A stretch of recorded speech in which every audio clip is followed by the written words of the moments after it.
Many visionaries, volunteers, and organizations over the last century have worked hard to restore and protect our national parks.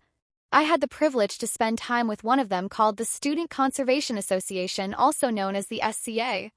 Most SCA members focus their service in biodiversity and endangered species, climate action and resilience, education and community outreach, historic and cultural preservation, natural resources, land and water conservation, and recreation management. The SCA was the first organization to give students a unique hands-on opportunity to work in our national parks and learn skills in leadership and conservation. They offer programs in Urban Green, National Cruise, Corps, internships, and Wildfire Academy.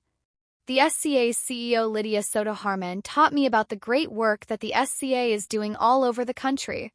She emphasized that it is hard to mention the SCA without talking about the visionary woman who started it back in 1957, Liz Putnam.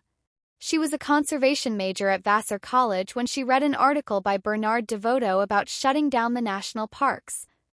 He was addressing the issue that thousands were visiting the parks, but no one was cleaning them up. Liz Putnam had a different idea. In the summer of 1955, she took her idea and student volunteers on the road to the national parks to serve.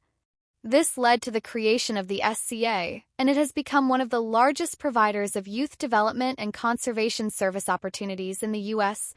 Let's hear from the woman herself on why she is so passionate about the movement she helped pioneer. To be able to help our country by protecting this land for the future. Not only on our public lands, our national parks, but also around our own homes, our towns, our communities. And the exciting thing about this is that it's a two-way street.